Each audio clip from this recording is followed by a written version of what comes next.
Hello. This is Perfect Death here, bringing a video on Helldivers 2. In this particular video, I decided, since I've kind of gone on a hiatus for a few months of playing Helldivers 2, came back last couple of months recently, and I've been doing my little researches and looking up at how other people are playing, and there's been a lot of recent videos on tier lists of people that being like, oh, what weapon is best? What weapon good? Especially since a lot of newer players are coming back and coming into the game, old returning players. So there's always something of interest when you do see people pull up a tier list and they say like, oh, what weapon is best? And they tend to change depending on how people play. And so I've tried to pay attention, like how do people play? What are their different styles? I don't have every weapon unlocked. I'm missing two of these war bonds, the Truth Enforcers and the Freedom's Flames ones.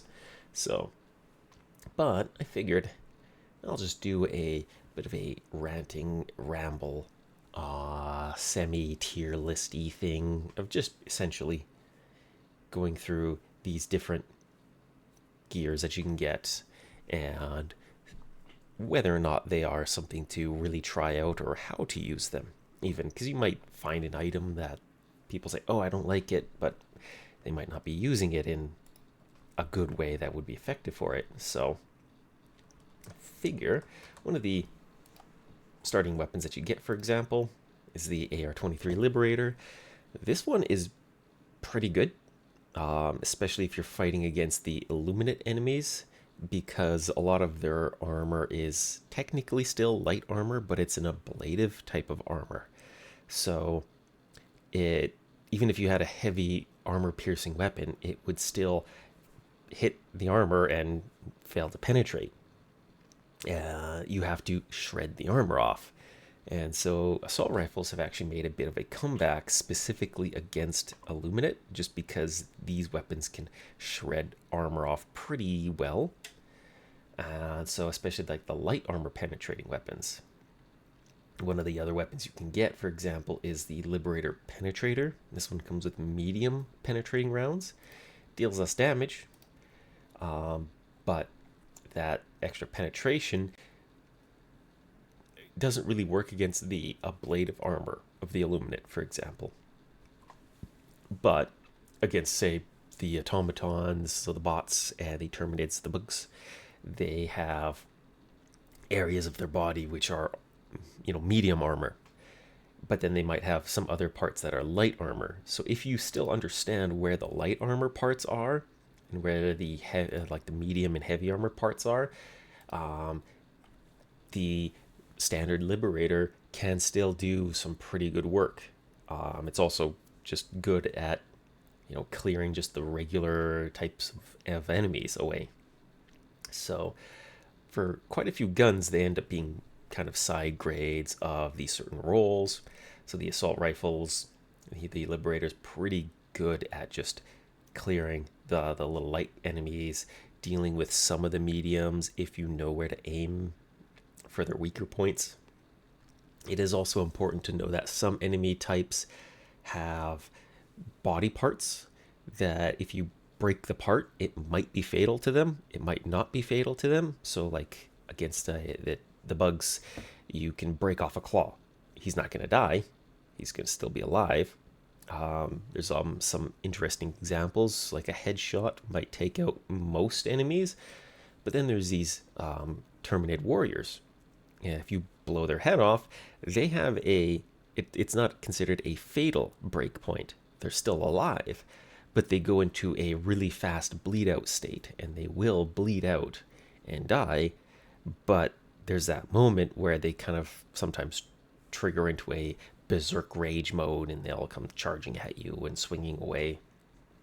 So against those, right, that's an example of break points that aren't fatal.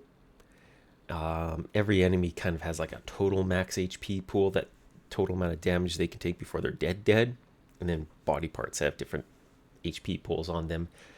And some of these parts have like durability on them. So an example would be there's this like enemy type that on the bug side that vomits, spews bile. There's two of them, variations of them, and they're big bile sacs. They're, these big glowy sacs, easy to hit, but they have very high durability. So weapons with, low durability damage aren't very good at taking those parts out. And so an assault rifle, for example, doesn't deal very much durability damage in comparison to some of the other weapon types. It doesn't show that stat here.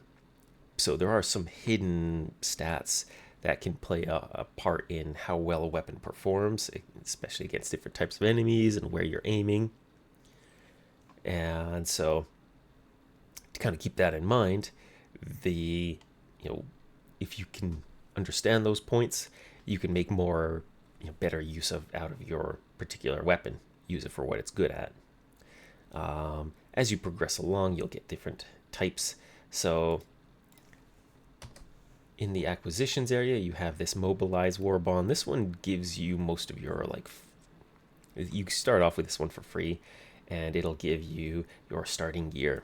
So it'll give you the shotgun, the diligence, this machine pistol, submachine gun, right? So as you go down along this, it'll give you all these different ones, and that is kind of how you generally progress your gear. So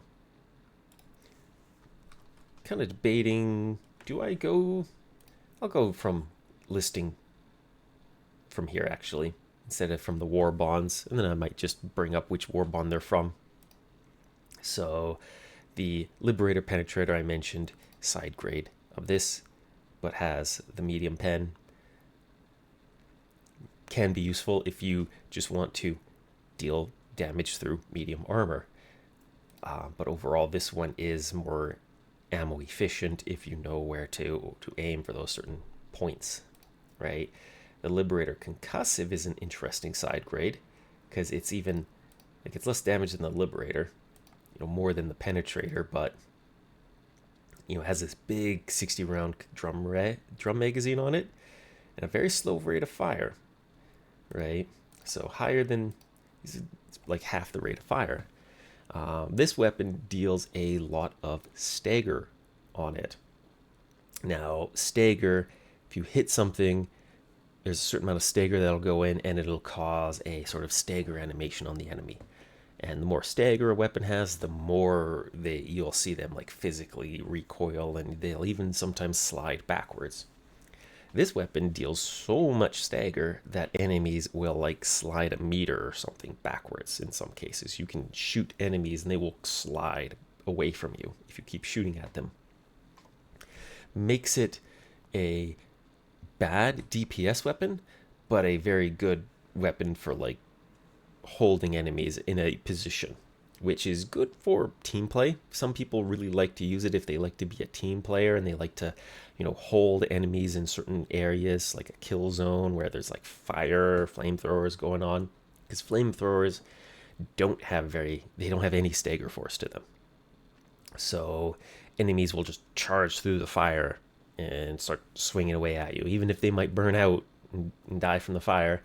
They might get some revenge hits along the way. But this weapon, if you got a teammate with that, they can push them back into the fire and be like, no, stay away. So some players do like that. Most players, they prefer the DPS, right? So that rate of fire is just too low. Also, the stagger effect can really throw off your aim from consistently hitting a certain spot. So as I mentioned with breakpoints, if you wanted to kill an enemy faster, you want to keep hitting the same point, the same body part.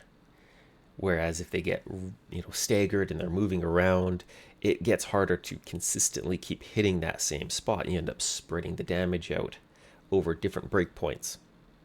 And eventually you'll either break a lethal part, or you'll just do so much damage that their total HP pool is depleted, right?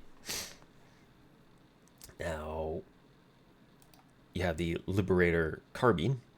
This one, stats-wise, very similar to the regular Liberator, but you get a higher recoil per bullet and a much higher rate of fire, right? So this one, potentially very good DPS just because of that rate of fire bonus, but really hard to use at anything outside of your close range. So difficult to use.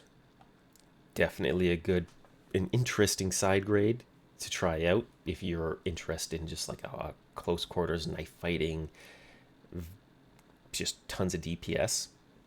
Interesting side grade. Some people still pass on it just because of that ridiculously high rate of fire recoil combo. It just kicks like crazy. There are some armor passives that reduce the recoil. Being crouched helps a lot. If you get the muscle memory that you crouch before you start to fire, it helps control recoil a lot. And with a weapon like this, you probably want to get into that habit of crouching or going prone before you fire. Whereas with the Liberator, its recoil and rate of fire pretty tame. You can do that while standing and not really have your aim thrown off very much. You get over to this one, if you're standing and you're firing this, it's just so you definitely, if you want to transition to try that out, you're going to get a lot of practice controlling recoil. The Tenderizer, this is a different general, like a lot of its stats end up being really different. It's got very high damage compared to your Liberator. You do lose ammo capacity. The recoil is lower, right? The rate of fire, well, it says 600. There's actually a toggle. By default, holding the reload key will bring up a menu and you can change your settings on your weapon. The Tenderizer, you can increase the rate of fire to 850. And so that's getting closer to this, right? So you're similar in rate of fire to the Liberator, but then you can switch to being close to the carbine. And with a low recoil, higher rate of fire on this, it can do some of the most DPS out of all of these assault rifles. The only real downside that a lot of people bring up is the time it takes. There's an animations. The animation to pull the bolt back is really long on this gun. There's sort of 2 or 3-ish animations. One is you remove the magazine, then put the new one in, and though that's pretty fast to do. Now, if you haven't emptied your magazine, your character won't have to rebolt the gun because there'll still be a bullet in the chamber. But if you've totally emptied out the magazine and fired off all the shots, you have to do an extra rebolt animation. And the Tenderizer's rebolt animation is significantly longer than any of these other guns, right? With a lot of them, it's just a quick flip. Whereas with this one, your character visibly will be taking their time pulling the bolt back. There is an armor passive called Siege Ready that reduces the reload animation times. That one is very noticeably useful with the Tenderizer. Plus, you get extra magazines. So it combos very well if you want to use this weapon a lot. They are on different war bonds though. But something to point out about this weapon, I've noticed a lot of people don't realize, it took me a while to realize as well, that it had a higher rate of fire. So I've been trying that out recently. And yeah, it makes this gun melt enemies. So it ends up being a combination of these two, plus even more damage per bullet. You just reload a lot because you only have 35 shots. And then the BR-14, it has, compared to all of these ones, you would want to compare it more to the Liberator Penetrator as a side grade to that one because they both have medium armor penetration. But whereas the Liberator Penetrator loses damage for that medium armor penetration, the Liberator, or the Educator, gains damage, loses capacity, gains recoil and also loses rate of fire. So instead of it's still not as slow as the concussive, but this gun ends up being, I guess you could compare it all kind of like a split between these two in terms of like some of its damage, recoil. But yeah, it is unique compared to a lot of these other ones because high recoil, low capacity, high damage. It kind of feels like a marksman rifle. It originally, when it debuted, it was in the marksman rifle category. They just recategorized it, changed some of its stats around, call it an assault rifle. But it's more of a battle rifle, BR. And so that's just big, powerful bullets. Takes up more space in your magazine. And so that high damage actually can be quite good for breakpoints. For example, the Illuminate, there's the Voteless zombies. If you just shoot one bullet at their leg, they collapse on the ground. They basically, you break their legs off and they are put into a crawling state. In that state, they're in a bleed out, so they will eventually die. And they're very slow while they're crawling, so you can just walk away from them and ignore them. And it just takes one bullet. Now the Tenderizer, 95 damage, it's also in that break point. So both of these weapons can just do one shot to a voteless leg, and then you can just ignore them. And so they can become a lot more ammo economic. The Liberator, for example, 70, it's below that break point. So the two of them fill in an interesting niche where, certain breakpoints mean if you can take advantage of them, you can be more efficient with your ammo. And so both of these weapons can do that. And so again, it really depends on how do you play. Are you more conservative with your trigger discipline? This weapon you do want to, because you got 30 rounds, a very high recoil, right? Some people I've seen switch it over to the semi-automatic, so that way they don't overshoot. And the medium armor penetration means you can, aim for those medium armor weak points, like the Illuminate Overseers. Their head is medium armor, actually. And so you can headshot them with this gun and this gun. But because this has 90 damage, it can reach a break point at a different amount of shots. So, something to also bring up. And a lot of that ends up being stuff you really want to keep in mind when you switch to like the marksman rifles. This gun is more of a meme kind of weapon in terms of like damage. It's got okay damage, but the rate of fire and the reload speed is just really bad on it because it's a bolt action rifle. So mostly you'd be looking at, say, the Diligence. This one is light armor piercing. You've got your damage is really high, even compared to these ones, right? But 20 round magazine. The recoil is slightly better than, say, the BR-14. And, with rate of fire being lower, it's not too much of a big deal because you're mostly going for aimed shots with these kinds of guns, where you want to keep the weak points in mind and the break points and aim for those. And a lot of people aren't too fond of the Diligence just because it is a light armor pen weapon. Instead, when they get the counter Diligence version of it, this one more damage, less ammo, but medium armor pen. Higher recoil, but again, when you're going for those aimed shots against breakpoints, right, this gun can one-shot quite a few enemies if you know where to aim, and can get better single shots off on those weak points. So I've usually seen people prefer the counter sniper variant over the regular Diligence just because of that. We did get a free sniper rifle, but it's in a really weird position because it fires a 3-round charged burst. So you have to charge, fire off 3 shots. And so because it's got only 9 rounds and you have to fire them in 3-round bursts, that's 3 charged shots. And there's recoil. Even though it says 3, it's a noticeable amount of recoil. And when you do land the first hit, that stagger transfers to the target, and so it tends to throw off your other 2 shots.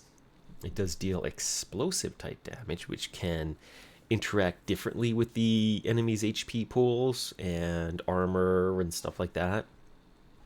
So, but it is medium armor penetrating. It still does do 350 damage per hit, and because of that explosive damage, it actually has pretty good durability damage. Because again, these ones tend to have very high damage compared to their durability damage. Right, their durability damage ends up being quite low. When you start to get weapons with explosive traits, they sometimes can get higher durability damage. I don't remember the stats on these, but some of them can make up for their lower damage with higher durability damage. This weapon has high damage baseline, and I'm pretty sure it's got pretty good durability damage too. It's just that capacity is really noticeable, right? You run out of ammo very fast with this thing. So it's a strange sniper rifle. Similarly, we also got this one for free during that Killzone event, and I've seen a lot of people really like this submachine gun. Most of the submachine guns are one-handed, which means you can use them while carrying some objectives. You can run at regular speed while shooting. Most weapons, if you shoot from, you're forced into a walk speed if you're trying to move while shooting. And so that allows them to fire and move a lot faster. You can also, say, have a shield equipped on one hand, and gives you a lot more protection while you're fighting enemies. So you end up with a 48 round capacity magazine with a 1000 fire rate. There is a submachine gun that has a higher rate of fire if you got the Super Citizen edition called the Knight. But generally, I see people not recommending it just because too high rate of fire. If you do kill an enemy and you keep shooting at them because either your rate of fire is too high or you haven't noticed that it's dead, it's kind of a waste of ammo. So if you want to be more lean and not burn off your ammo, especially on higher difficulties when there's a lot more enemies, then that high rate of fire can be a problem, especially if you're not used to how many shots you need to actually put into an enemy. 65 damage is still pretty good. That can, especially against the smallest enemies, sometimes 2 shots is often enough for most of them. But this high rate of fire can mean you probably are going to put 4 or 5 rounds into them. So the Defender, this is the first SMG you get following that standard war bond. And so when you compare them, right, this one does more damage, has higher, almost the same capacity, better recoil, much lower rate of fire.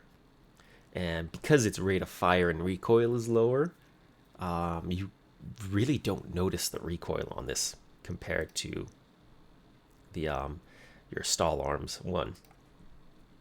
And that can make it, it's got more sustainable ammo economy, and you tend to notice when you've hit the break points that are fatal on enemies when you have that slower rate of fire. So these can feel very different, especially depending on your experience level and how many shots you need, or what range you're looking to use them as. This one, if you're trying to fire at a longer range, like a medium range, you're probably going to end up having to shoot more rounds because that higher rate of fire is going to cause your recoil to go off target a lot sooner at those distances. Whereas this one, probably by the time the next round comes in, you can probably get your aim back on sight, roughly into the proper area. Though I remember some people saying with this one, the recoil was very predictive. I think it was like it would go up to the right. So if they got used to that, it could make it run better. So things like that to consider. And the pummeler is a variant of the defender, but it loses damage and rate of fire for getting it says stagger. Now it's not actually stagger. I brought up stagger when I talked about the concussive gun. This one is actually a type of stun, an EMS stun. There's a couple of sources of stun in the game. Some of the ones that you generally get early on come from like your strikes, I think. Let's see. Orbital. Do we have the orbital EMS here? Or is it further down?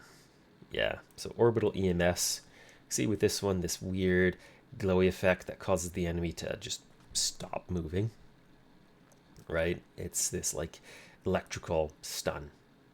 And it makes them just kind of shut down and go into this idle state. There's also a mortar sentry you can call out that fires the EMS as well. And then there's also a grenade you can get. And so that EMS stun, it is different than a stagger. And that's very important to keep in mind, because a stagger really causes the enemy to recoil when they get staggered, whereas the EMS just causes them to shut down and get sleepy. This can make it easier to land follow-up shots on them.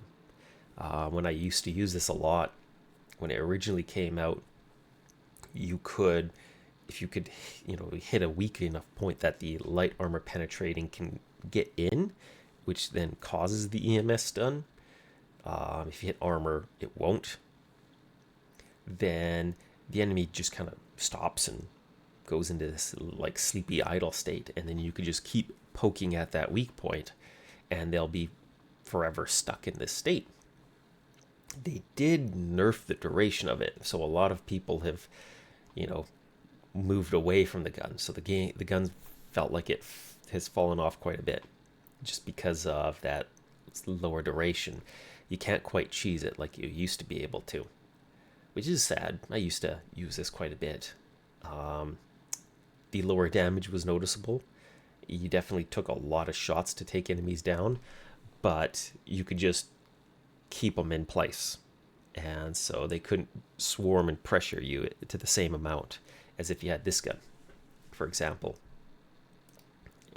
Like against bots, there's the chainsaw ones that come running at you with double chainsaw arms. This gun, you just poke them in the belly, and then they stop and they go sleepy, and you just kind of poke at them in the belly for a while, and you break their belly off, and they fall in half. So yeah, it wasn't as ammo efficient because of that, but just you got rid of that pressure that they could do on you. And so this was an interesting sort of side grade to the concussive gun. It's just it didn't push the enemies away, it just made them stop. And then there's another submachine gun here that comes from the War Bond Truth Enforcers, right? And that one is this one. It's not a one-handed submachine gun, which puts it in a very weird position, but it does have medium armor penetration and pretty high damage per bullet, but a lower capacity, higher recoil, has more spread to it. So some people don't like it for that randomness of the spread in the recoil. So it's in I've seen a lot of people just say it's in a weird position because of that. Doesn't quite know what it wants to be. It's not quite a submachine gun, not quite an assault rifle. So, and then over on shotguns, first shotgun you get is the Punisher, right? Deals potentially a lot of damage if all of your rounds can hit, and it is a tube-fed magazine, so you have to reload one at a time. And so you can do a thing where you can fire some shots and then start reloading part way through. You can even fire once, reload, fire once, reload. With a lot of magazine-fed weapons, if you reload, you throw the magazine away. You lose whatever ammo was in that magazine. So that gives, these round reload type weapons an interesting position, right? Slower total reload time, but because you can reload at any time, you can essentially get a really long-term sustainable fire rate, assuming you don't mind having a little more time in between your shots where you're loading a bullet in. And these do have, like, especially the Punisher has pretty good stagger on it as well. So it, much like how the concussive works, this one doesn't have as much stagger as the concussive, but it's got, really good damage. So you'd kind of consider it a mix of damage and pushing enemies back with stagger.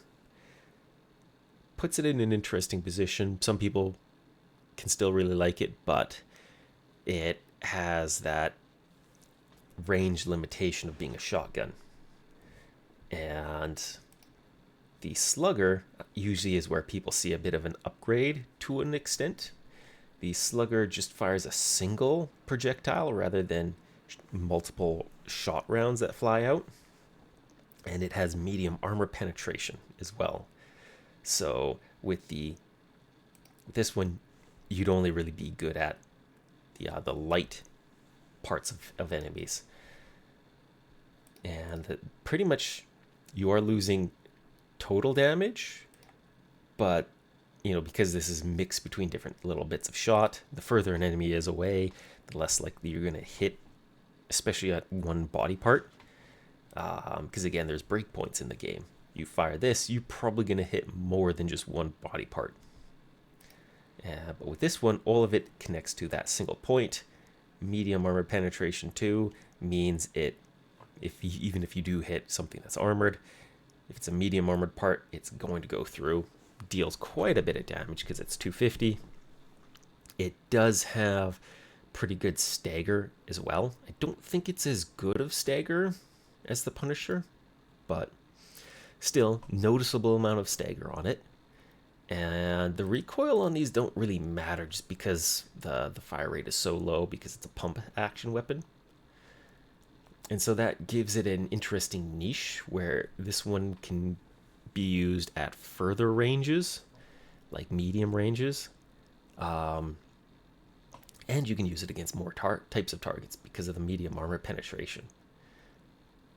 So a lot of people find that it's more of an upgrade compared to the regular Punisher, even though they have those different properties to them. But the shotguns do split off. So if you like the, spray of a shotgun, but you want more rate of fire, then you could always go for the breaker. Because this one, less damage, but this one is a magazine-fed gun. And much higher rate of fire. So you can, with this one, just pump rounds in very quickly at those shorter ranges, potentially dealing more DPS.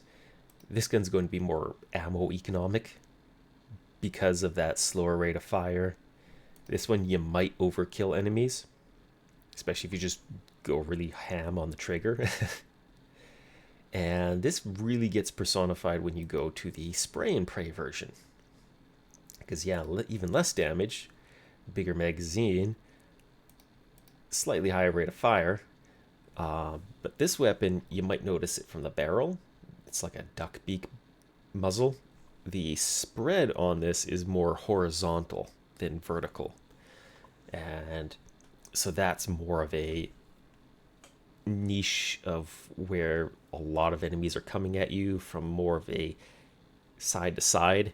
And if you don't want to have to sweep and like aim at one side and then aim at the other side, this one you can just still aim at the middle of the group and just spray and pray, which is why it's probably called that. So if you like the idea of just poking your head out at a bunch of enemies and just holding the trigger down and just boom, and just let the lead fly, this gun definitely does that.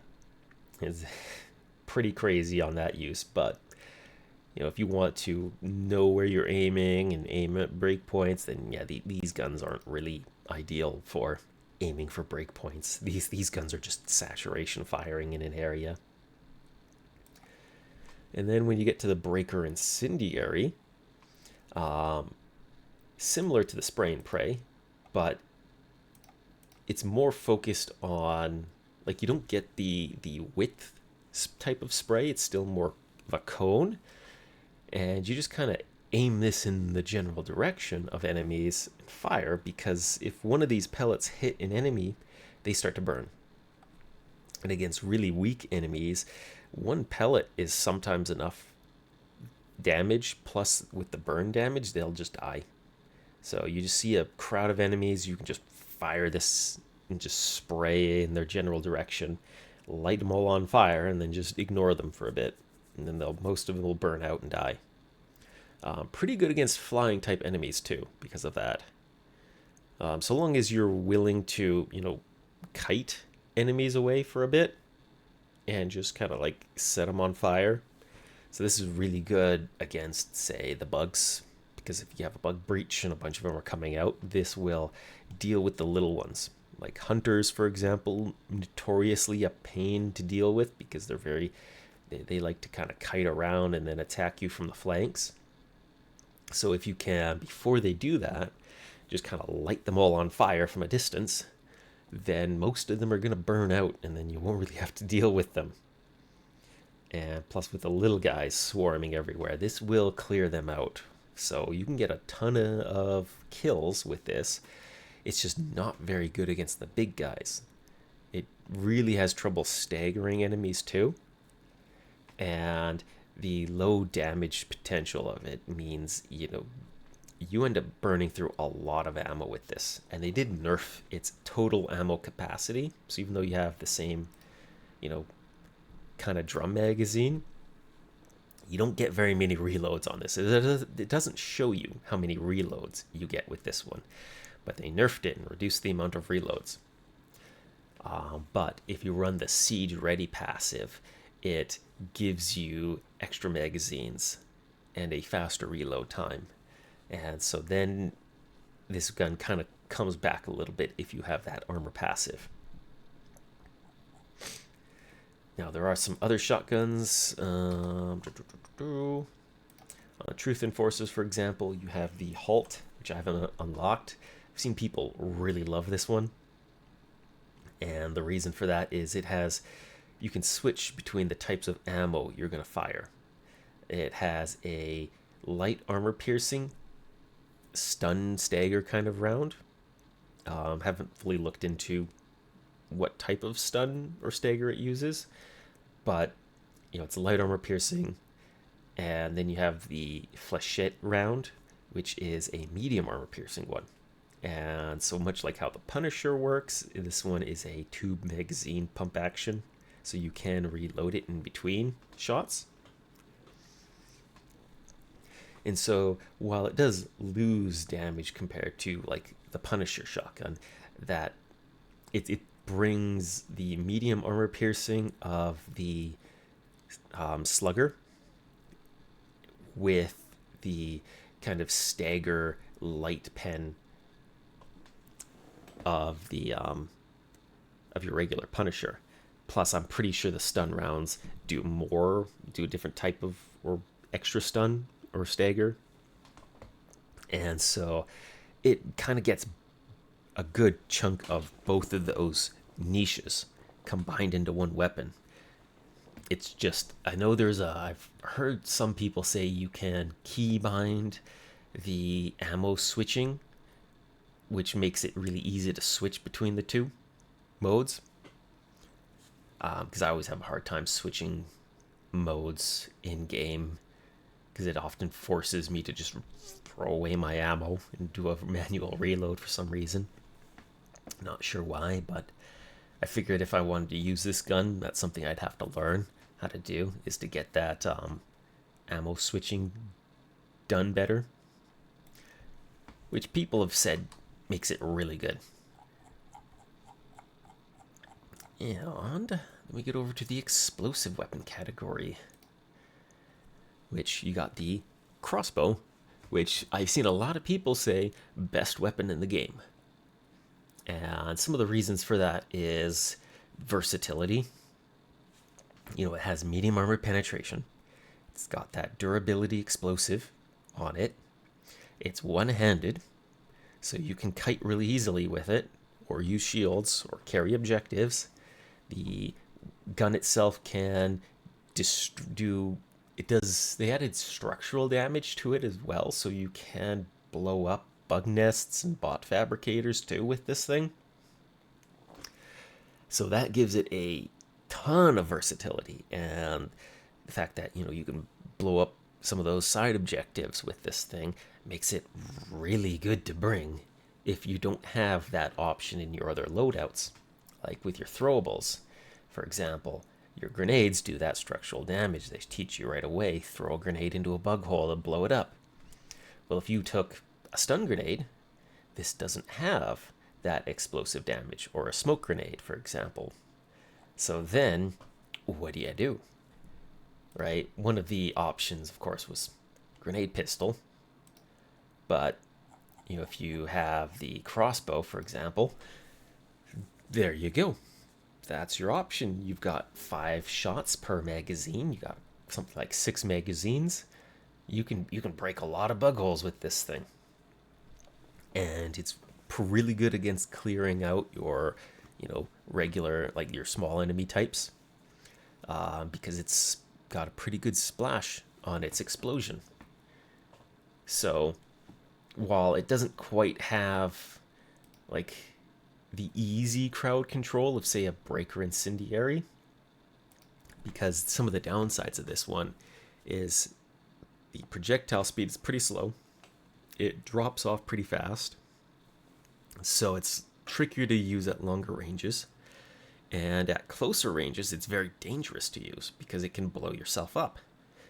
And one trick some people use at those kind of closer medium ranges is to aim for the feet of enemies, because then it'll explode on the ground, and then it'll kill a lot of the weaker enemies nearby the blast. But if it's too close, the projectile, your crossbow bolt, will actually ricochet off the ground, and then it doesn't hit anything. So it makes it really bad at close range. And so, but some players have the kiting down really well, where they use light armor, they have a jetpack on, and they can just kite away from everything. And because this is one-handed, it's even easier to kite with this. So long as you keep the enemies at that ideal distance, right, this thing will just murder everything. And like I said, it's got medium armor penetration too. So even if, you know, you clear out the little guys with your splash damage, and there's still like some medium enemies coming at you, you can still deal with them with this gun. So that versatility is insane, right? So this often gets picked out as being like the best gun. Meanwhile, like the Eruptor, for example, this one, a lot of the same properties as the crossbow, because you can tell medium armor pen, it's explosive, 5 shots. One of the downsides of this one is it's a slower rate of fire because you have to re-bolt the gun every time you shoot. One of the advantages the Eruptor has is the bullet it travels at a much flatter trajectory. Right, the crossbow will drop off pretty fast, so you have to really aim it up if you want it to fire at like longer distances. Aim up really high and shoot. Whereas the Eruptor, pretty flat. You know, it won't drop down too much. And it has a big scope on it too, so it's kind of like a sniper rifle version. And it has I'm pretty sure it has a bigger splash to it as well. I know they did a bunch of changes between these. Like this one, it tries to be a flak round, so it has little shrapnel bits that go out. So, but pretty much they're very similar in terms of performance with their projectile, in terms of damage, I should say. But like different uses. The Eruptor is also a heavier type of gun. So what that means, if I want to aim from one spot to the other spot, while I can move my mouse very fast from one side to the other, the character moving the gun with these bigger guns, the gun will go slower, right? Whereas the crossbow, it can follow it almost instantly, right? So if I have very high sensitivity, I can quickly snap between different targets. The Eruptor will slowly follow that around. And because of that, it's trickier to get it onto target with different enemies, especially as you're moving around a lot more. And you can't fire it one-handed, so a lot of people just say it's a worse crossbow. And in terms of that, especially in that kiting performance, yeah, it's a worse crossbow. But if you can kite and keep distance, for example, and just kind of snipe things, it's still pretty good for that. So it still gets rated pretty good from what I've been seeing and what I've been trying it out with. But yeah, the versatility of the crossbow in comparison is still better. And then you got your energy-based weapons. This one, quite a lot of versatility in them. The Plasma Punisher, this is, shotgun, but it fires these plasma explosive rounds. And this really has a drop. Like, this thing's more of a grenade launcher, short-range grenade launcher, but it's like plasma effect. So medium armor pen is pretty good, considering a grenade launcher would be usually light penetration. So it's like medium penetrating grenade launcher. The explosive AoE isn't too big, nor does it do quite as much damage as like your crossbows and your Eruptor. But, I think it's got a higher rate of fire still. And it doesn't have, like with the regular Punisher, individual reload, because it's just one battery. So it's in a spot where you kind of use it to lob these sort of plasma grenades at enemies. And that medium armor pen, it definitely has an interesting niche to use with it. You, again, don't want to use it too close because you can hurt yourself with these rounds. But that short drop makes it really hard to use at long range. So definitely a weird spot, but still has some pretty good use because good damage, medium armor pen, explosive, so it's got good durability damage. So, and then one of the other really weird ones as you go after that is the Blitzer. Things like the arc thrower support weapon, but instead of shooting chain lightning that bounces between different enemies, it just shoots a bunch of bolts out at short range that don't jump to different enemies. Because it's actually got really good stagger on it too, and medium armor pen. So its main downside is the rate of fire, because you can shoot once, then your character has to pump it to recharge for the next shot. Infinite ammo though. Its damage is actually relatively low unless you can really hit a single enemy with a lot of the arcs. If you're firing into a big group, it's gonna sometimes randomly split the lightning bolts up to different enemies, which does spread the stagger around. So it's actually a pretty good crowd control weapon in that regard. And because you don't have to worry about reloading, you can keep a group of enemies at a safe enough distance with this, and just kind of keep shooting. In if they start to overwhelm you because you do have a slow rate of fire, that's when you would want to kite away. In between each shot, you can fire, run back a little bit, fire, run back a little bit, and so it makes it really useful for that role. But in terms of total DPS, it does fall off, right? Just because of that rate of fire. So you're in a weird spot where you have unlimited ammo, low rate of fire, good stagger. Yeah, it's an interesting kiting weapon in that sense. And that's pretty much how I've usually used it, is if I don't want to be worrying about reloading or keeping up supplies, and I'm mostly just throwing stratagems down, but I want something to just kind of push things away from me and get some distance, right? So it definitely has a niche to use it in. And then you got the LAS-5 Scythe. This one, light armor piercing laser weapon. It shoots a beam, a continuous laser, and that laser deals more damage if you can keep hitting the same part. If you move it around too much, it's going to kind of lose its damage rate anyway. Because it says damage per second, but apparently this can ramp up, so that the more you can keep hitting it onto a specific spot, it'll do more damage. It also sets the enemy on fire, too. And so then you get that fire damage ticking on top of that. And now it says it's a heat weapon, so what that means is there's a magazine that's empty, and as you shoot, it'll fill up, and that's your heat.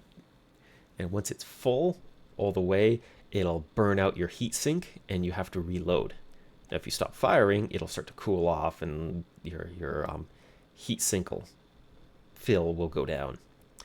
So you can shoot this hot, burn out your heat sink, replace it because you have a couple of magazines of heat sinks, and then that way you can keep your rate of fire going if you need to shoot more. But this is definitely a weapon where you do want to try to keep it on target, aiming at specific spots if you really want to take advantage of it, because of that continuous beam damage per second thing. And on cold planets, it is a bit better. Hot planets, it'll overheat faster. So that's something to keep in mind with that. But yeah, it is also light armor pen, so it's limited to those particular types of enemies. But it is like a hit scan weapon. You don't have to worry about bullet drop or anything like that, because it is just a literal laser beam.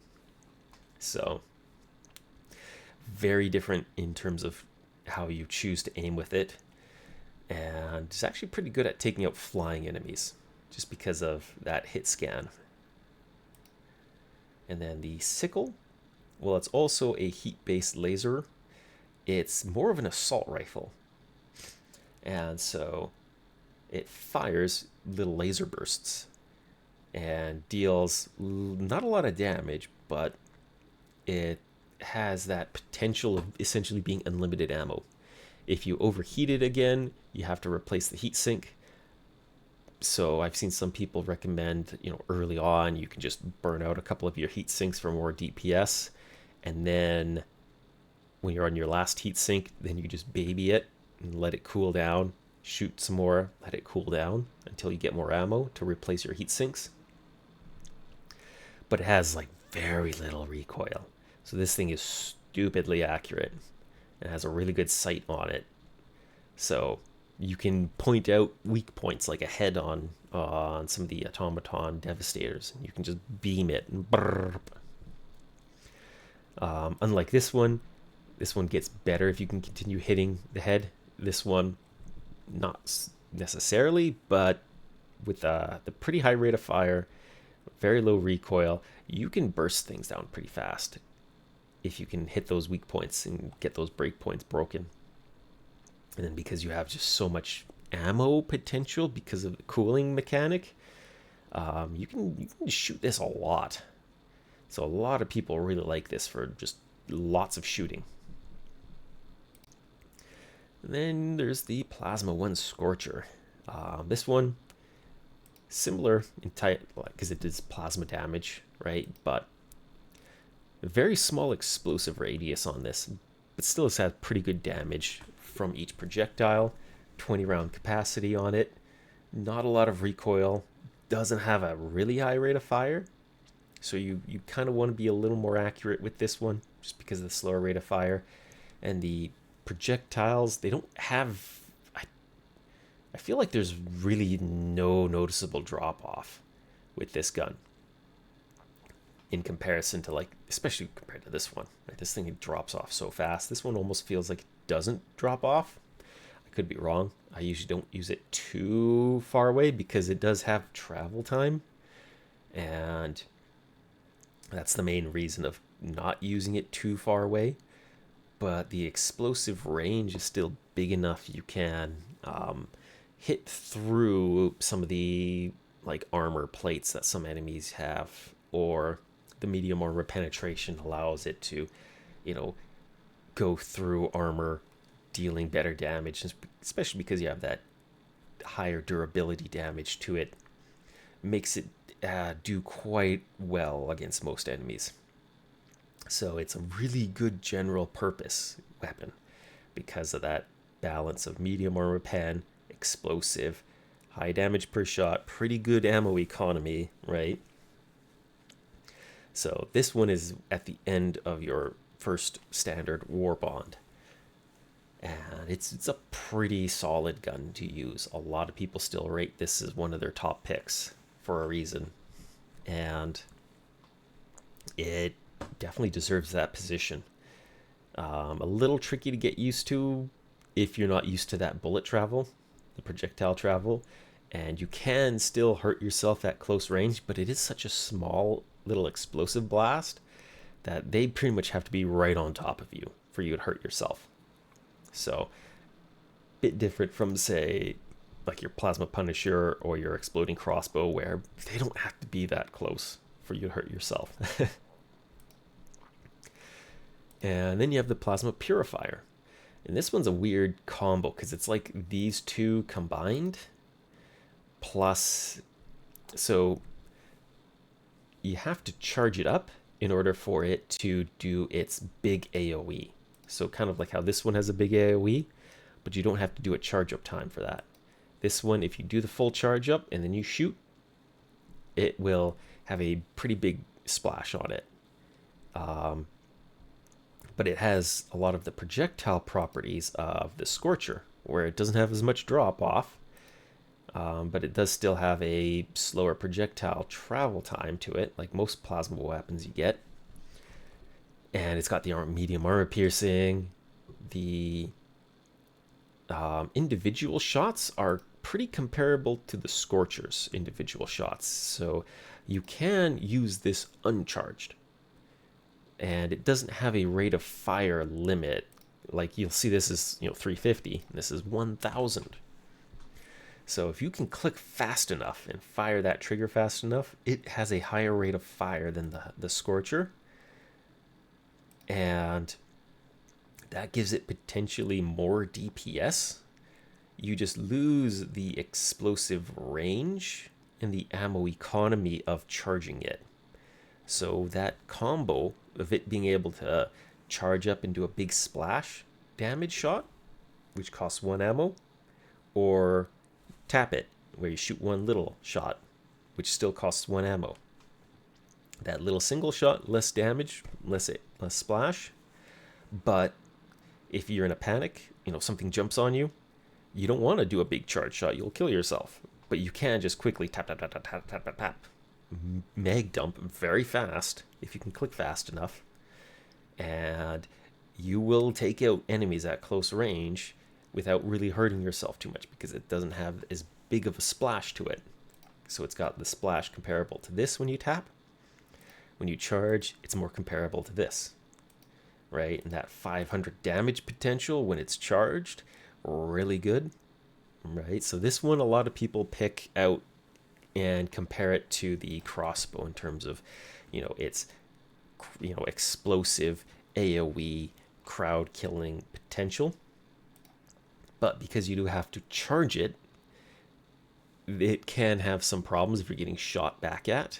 It's also not a one-handed weapon, and it doesn't have that structure damage, so you can't use it to destroy fabricators and bug holes. But the versatility of being able to fire this single shot or uncharged does give it a different edge in comparison to like the crossbow, for example, right? So some people still prefer the crossbow over it just because of that versatility of taking out objectives, whereas this one can take out enemies at close range a lot safer. So both of those I've seen some people pick out as like their top two just because of that. And then you have the Jar 5 Dominator. This one shoots a really big projectile. It does have a slow projectile speed comparable to like a Scorcher round because it's a rocket assisted round. And so it actually takes time to speed up as it goes. But yeah, it has that medium armor penetration. But what it really also brings to the table is stagger force. So its stagger force is high enough that you could compare it to like the Slugger in a sense. But it's a semi-automatic 15 round magazine, lots of stagger, pretty good damage, right? It's actually very comparable in a lot of ways to the Slugger. It's just this one does have better rate of fire potential and it's magazine fed. So you do want to turn the flashlight off when you use the Dominator though, because the exhaust from the rocket round going out will catch the light of your flashlight. And so that will blind you because you'll only see a big cloud of gray. You turn the flashlight off, there's very little light reflecting off of the smoke. So much easier to see when you have the flashlight off on this thing. But it can be a little tricky to do shots if enemies are moving anywhere to the side, just because of that projectile travel time. It's also a heavier weapon type.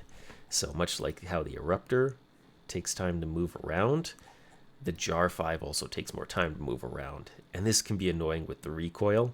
You shoot, you see your crosshair go up, and it takes longer for it to be brought back down because it's a heavier gun. Now, of course, there's some weapons or some armor passives that can compensate for that.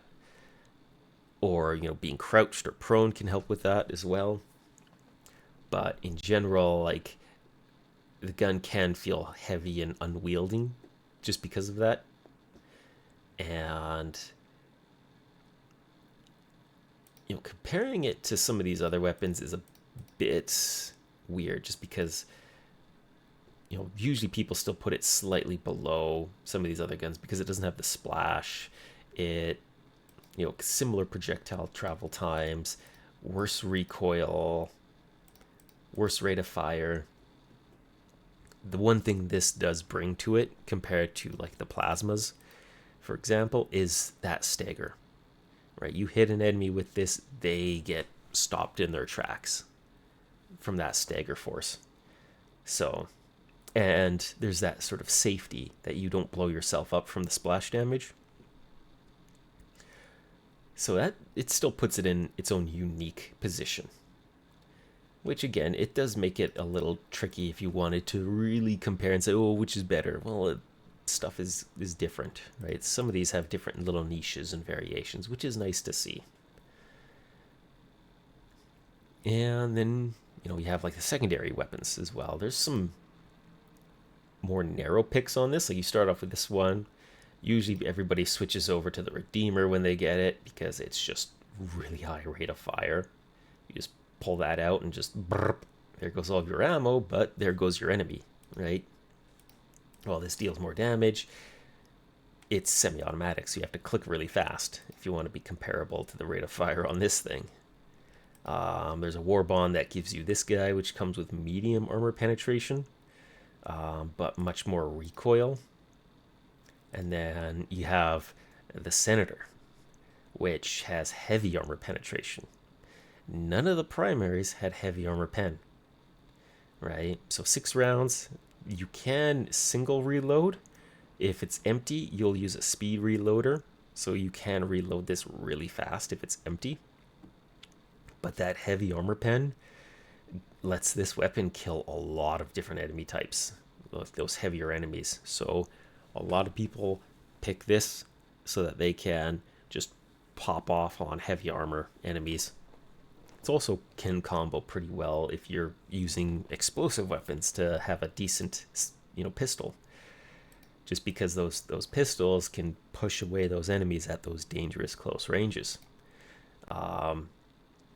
And then if you happen to not have an answer to heavy armor, Senator's really good for that. If you do have an answer to heavy armor, then you could look at, say, the Redeemer, the Verdict, for example. But then as you go down, there's like the melee weapon, which is an interesting thing to look into if you want to just poke stuff. Stim pistol's weird just because you can only heal other people with it, and then they would just heal themselves, I guess. So kind of a weird option.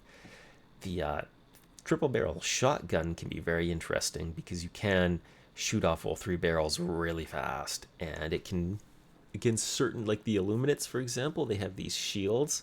The shields are very resistant to explosive damage, but kinetic damage deals damage to them regularly. And so this and the Redeemer are actually really good at tearing down Illuminate shields. This can do it faster because you can shoot all three barrels very, very fast, like instantly, basically. I think there's a mode you can switch, so it fires all three at the same time, I think.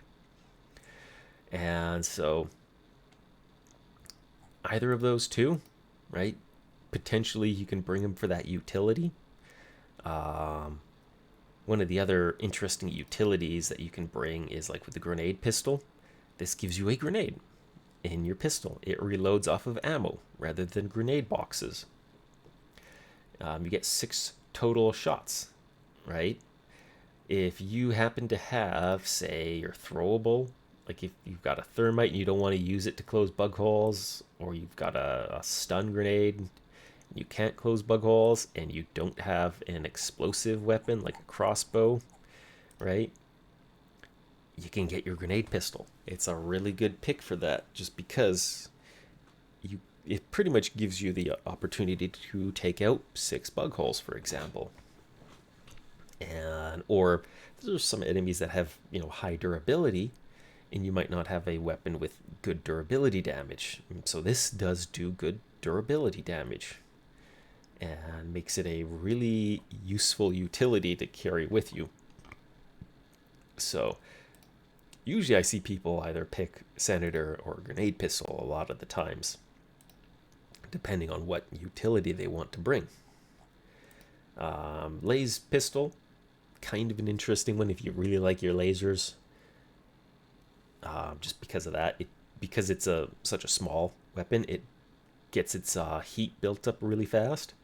But if you're used to using lasers, then this is still an option that you can bring with you if you want that like unlimited ammo secondary weapon,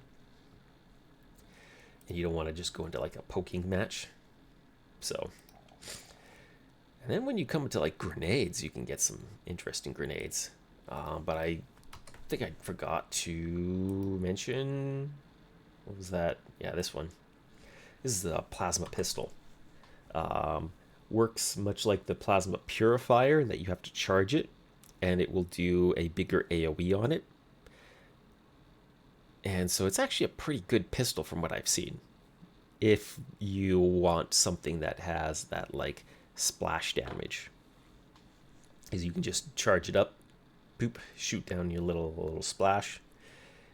Doesn't deal nearly as much damage per splash, but against like really weak enemies, it's really good. And it's medium armor pen, one-handed, charge up explosive. But yeah, very low ammo capacity though. So again, utility options in case you wanted that like a mini plasma purifier.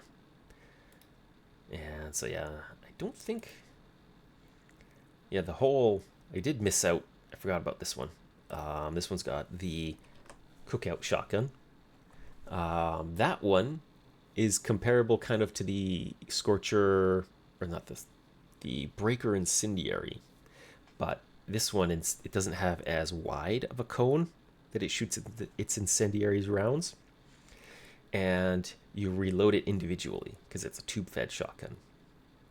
So I've seen a lot of people switch over to using this one over the Breaker Incendiary, but the Breaker Incendiary still, they kind of function for the same role, where you can set enemies on fire in an area. and just kind of spray it around them. Lower rate of fire on this one, more narrow cone.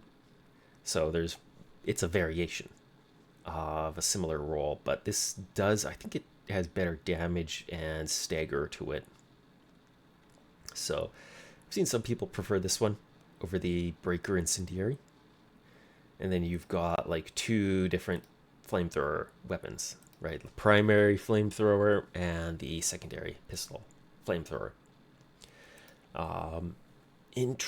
Like if you aren't bringing the regular flamethrower, but you like flamethrowers, these can be good. Flamethrowers can actually go through armor, and if you aim at the floor, it'll set the floor on fire, and so enemies that walk through that will get caught on fire. One of the main issues with flamethrower weapons is they don't stagger enemies. So at the ranges that enemies come at you that you can hit them with a flamethrower, there's a very narrow window where you can hit them with the flames, but they can get into range of hitting you. So you're definitely being a more risky play. You can often light yourself on fire too. But the damage potential of just getting in there and lighting everything on fire, and even getting through heavy armor on these, piercing that heavy armor, is potentially really good for the risk. Some players don't like the risk. And then when you look at, say, like the Crisper, this little single-handed one, does not have very much ammo. But it does give you that option to just like quickly fire a burst of flame, light some ground on fire, and then run away. And this one is like, some people say just bring the support weapon flamethrower. But if you don't want to and you want it as a primary, this is an option. But yeah, I'll go back to the grenades, right? So, yeah, in your standard throwables, this basically means that they have a fuse on them. And so you can see fuse times. This one has heavy armor penetration, which is an interesting buff that they did. Since you first played the game, this didn't have heavy armor penetration. Not too sure how useful that or how practical that gets, considering it's got a 3.5 second fuse time to it. I guess if you cook the grenade, so you sort of pull the pin and hold it, you can make it a little more reliable to explode on target, so you can take advantage of the heavy armor penetration. But you then have this one. This is a fragmentation focused one. Medium armor penetration, but it shoots out little fragments, so it can affect a larger area, shred enemies a little bit better, lower fuse time. And the incendiary fuse one, they recently buffed it, so it actually has a larger, longer lasting fire effect after it's hit, which can make it really good if you want to deny an area. So say a bunch of enemies are going to be coming through a certain area, like a patrol or a bug breach or something like that happens, you can throw like one or two of these and just kind of create a wall of fire on demand. And then just they will have to walk through that, take a bunch of damage, and you can just be running away. The impact version of it is just more for convenience, but because it's impact, or they made it so it doesn't have as much fire duration, and I think the radius is about the same actually, but the initial damage is lower, which isn't too much of an issue for these incendiary types. It's more of the fire that they leave, and they buff this one for lasting longer. So, because before people would just go for this one, because why not? Instant. With the impact grenades, a bit more interesting because it's heavy armor penetration. You don't have to worry about kind of timing your fuse. You just throw it and it'll just explode. It can hit breakpoints pretty easily on some enemy types that are annoying to deal with. Like there's these medium armored green bile spewers. that you fight with the bugs, and people loved the impact grenades for them. And so they kind of buffed it by giving it even heavy armor penetration. So now you can even use them against chargers if you wanted to. And then you have like the stun grenade, but that has a fuse on it. But this has a pretty decent EMS stun time on it. This will stop enemies in their tracks, so that can give you a lot of breathing room if you want to just get away or to land a weak point shot, right? So you could throw this at an enemy, a heavy armor enemy. It's going to stop him in his tracks. He can't move. And then you can just take your time and, land a weak point shot, a nice headshot on something like a Hulk. The gas grenade, they've changed some of the gas effects so that it does less damage compared to fire when enemies are set on fire. But what it does is it confuses enemies, right? So I've seen some people compare it to using like a stun grenade, because the enemies, once they're confused, they might not attack you. They might still, because they get confused and they start just attacking around the area. It also doesn't stop them from moving, but it can still give you that time to kite away or to, get some other source of, say, fire. Like if you had a flamethrower or something like that, or an incendiary airstrike, right?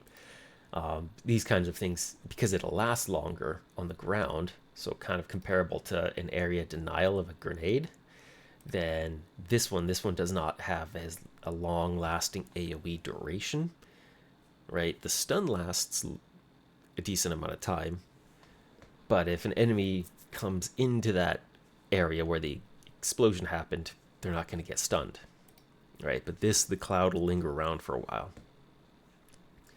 It also does have an explosion of it, right? It's got 3 explosive damage. This is 0. So these can actually break bug holes and like bot fabricators and stuff like that, just because they have a little bit of that structural damage. So some interesting utility in comparison. And then you have the smoke grenade against the bots, for example. These can be very useful because it blocks line of sight, and if you understand line of sight and how enemies track you, you can really take advantage of smoke. Doesn't have any damage to it, so it's definitely used by players who like to play sneaky and want to disengage from a fight. But yeah, that would be the kind of play style that you would do with that. And I've seen some people where they really like their smoke grenades just because they understand that line of sight mechanic and how to take advantage of that and disengage from a fight. And then you've got the thermite. This one they buffed a lot. You'll notice it's not heavy armor penetration, it's anti-tank. So that's really high armor penetration, right? So it'll penetrate any armor. And it then does 2,000 damage. The problem is that it takes a really long time to actually explode. So you got the fuse time, but that's just the time for it to start burning. Right, so when you pull it out, spikes come out, you throw it, it sticks to something, and then once the fuse time's up, it'll start burning. And then after like 5 seconds or something like that, it explodes, and then it does 2,000 damage. Right, and that's like a rocket. That's like an anti-tank rocket. And that can, if you land that on a charger, that charger's dead. A Hulk, drop it on a Hulk, that Hulk is dead. But there's going to be about 5+ seconds of that Hulk or charger running around. So if you use that, you can just say, okay, it's on it, run away from them, right? So it gives you that really interesting utility of just being able to take out those heavy armor enemies. You just gotta kind of know that once you've stuck the grenade, start running away from it for a while, hide, find someplace safe, sort of. One of the downsides is sometimes it doesn't stick, because the spikes are on this side. And I think if it hits on this end, it won't stick. So, because often it'll just bounce off the enemy. And most grenades, for example, if you take them, you'll have 4 grenades default. This one, you will only get 3 grenades. So, something to keep in mind. Less grenades, but it has a really good utility of being an anti-tank option. And I think that's really it for that. But yeah, you do, just kind of summarize, right? You'll start out with a lot of your stuff in this page here, like your frag grenade, your Punisher, the machine gun pistol, the diligence, some machine gun here, your breaker there, laser rifle, impact grenade, right? Then you have your liberator penetrator here. Then you have the diligence counter sniper here. And then you have your slugger down there on page 8, along with a smoke grenade. And then you'll have the breaker spray and pray right there. And then at the very last page, page 10, you get the scorcher, right? So by this point, you'll also have gotten about 750 super credits, right? So that puts you pretty close to the 1,000 mark to get another war bond unlocked. But if you do the full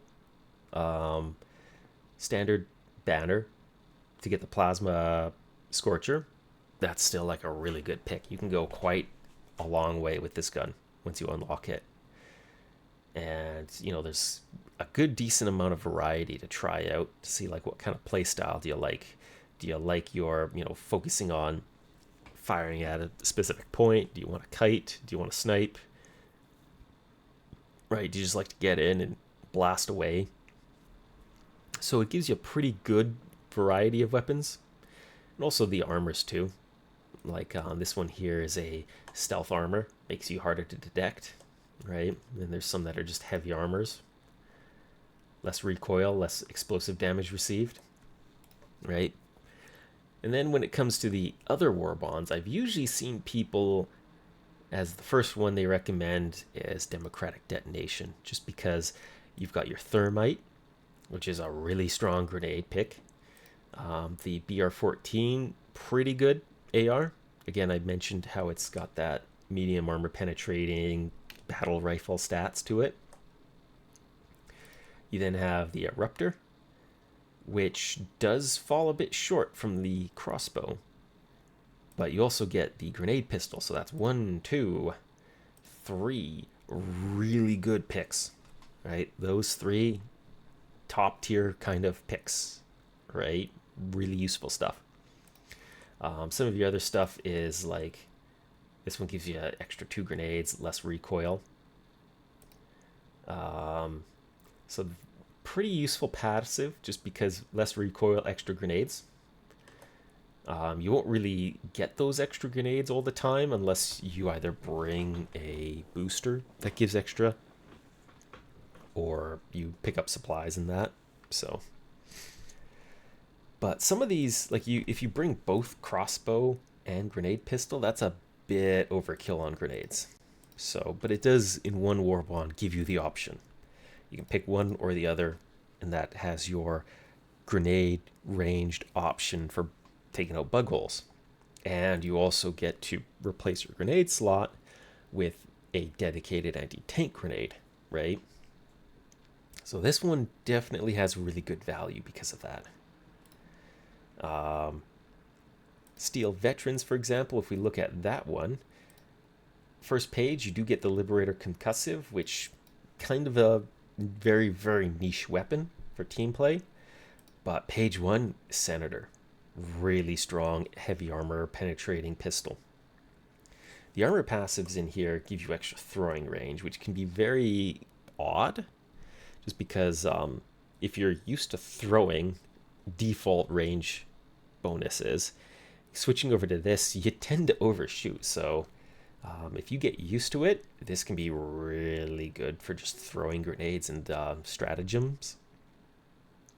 But page 2, you get the incendiary grenade, which is a really good area denial grenade. You get the breaker incendiary, very good at clearing chaff. And then you also get the dominator, which just has that single bullet, huge amounts of stagger, right? And then cutting edge, another top pick for your choice here. You got the potentially unlimited ammo laser assault rifle there. You've got the Punisher plasma and the stun grenade. And then you've also got the blitzer, right? So this one's potentially a really good pick if you want that unlimited ammo, endurance type of playthrough where you're just staggering enemies at a decent distance, right?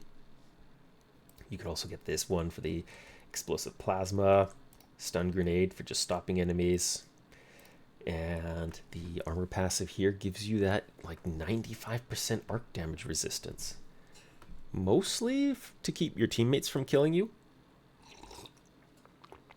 but it does have light armor versions of it, and the Illuminate do have arc damage weapons as well, so it's not a bad one either. You still have like a couple of really good picks.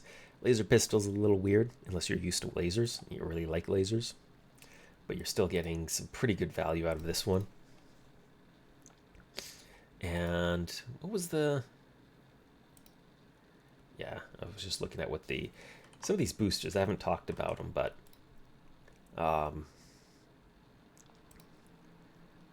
some of the boosters people hate, and some of them just aren't really good as a pick because you can only bring one per player. Polar Patriots, if you go to this one, you get the Tenderizer, which is some people consider the best of the assault rifles, because again, I mentioned you can bump the rate of fire up to 850. And the armor, I think it's a lot of servo assisted armor. It's got a mix of it. It does have the pummeler, the impact incendiary. Its main draw for Polar Patriots though is the plasma purifier though. You do also get the verdict, this medium armor pen pistol.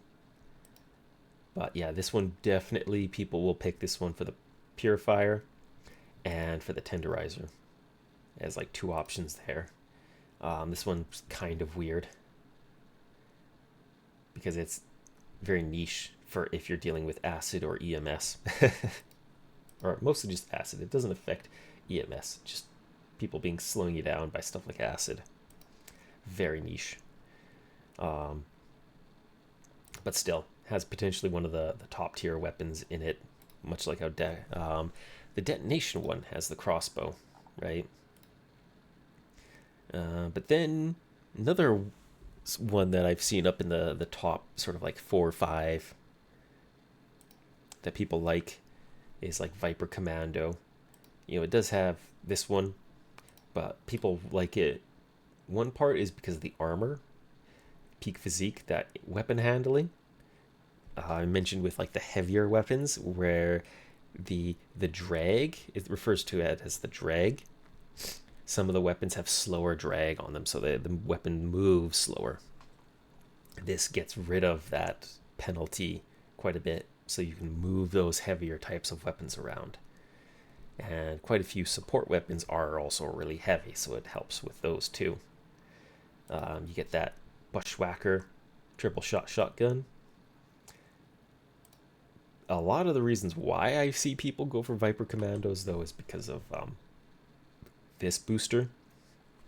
It's one of the top 4 boosters, and that gives you like your stims boost your move speed and your damage reduction. And so that combined with, there's these boosters in your standard one, because you have quite a few boosters here. Let's see, which is the first one. This one gives you extra ammo, grenade, and stims for every time you drop. So that's just really convenient in a pickle especially. This one is a really strong one because it just makes you take less damage.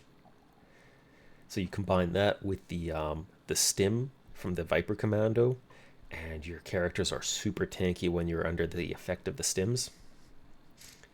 And then I think there's like stamina enhancement, I think is the other one, because it just makes you able to run a lot more. This one gets rid of difficult terrain penalties, which is okay, but only really if you're going through a lot of difficult terrain. But pretty much that, I think it's stamina enhancement, the vitality, the optimization, and then the experimental stims. Those are like the 4 top pick boosters anyway. The other ones are just sometimes a meme, right? Like if you go Freedom's Flames,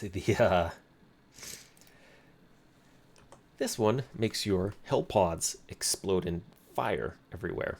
So those ones some people hate if people bring them into a pub game.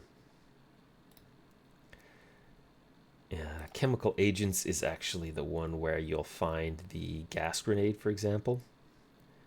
Yeah, it's right there. Some people will put this one higher than most, about midway, just because they really like the gas grenade. But like the gas support weapon and the gas drone and the stim gun, not very good. Kind of, because basically just debuff, right? These gas weapons mostly just do debuff and confusion. So, and then yeah, you got Truth Enforcers, for example. That one has like a really good shotgun. Dead Sprint, kind of weird because you could just bring the stamina one instead of this one. You've then got like your submachine gun with medium pen. That's not really a submachine gun. And then this one. So this one's not too bad. It definitely has really good drip. A lot of people like this one for the drip. And they can get black and dark red. But one of the other really strong war bonds that just recently came out was the Urban Legends one, because you get this armor passive on a light and a heavy armor, and so that faster reload plus more ammo for primary weapons, so that this armor starts to make primary weapon builds a lot better. You also get your melee weapon. You also get a weird shield. The flamethrower turret, kind of odd, just because it likes to keep targeting the same enemy, when ideally you would want it to kind of spread around to different enemies. This one I've seen some people really like, just because every time you call down a supply drop, it'll have a little machine gun on top, which can be useful. But then it's competing with like the top 4 boosters for that position. And so then here's like the heavy siege ready armor. And, you then have this anti-tank gun, which is really powerful. And as you can see, I think it has like 30 shots on it. 30 anti-tank rounds. Oh, this thing hits hard, and it has so much. It has a very short cooldown on it too, 180 seconds. So you can usually have these called down between every like enemy reinforcement wave or something like that.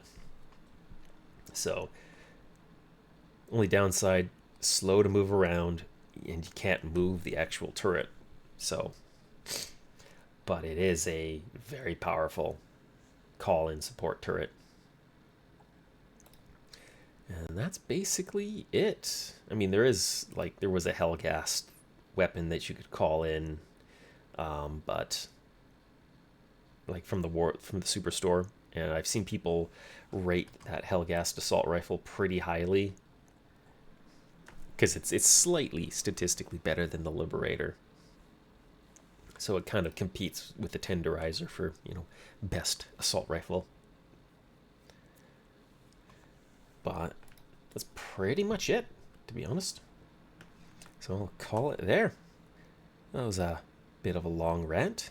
Wasn't expecting to also go over so much detail, but I kind of feel like sometimes you do. And it also helps me to remember all of the information that I've talked about. Because that's one of the ways you learn, is you teach other people. And then you learn even more.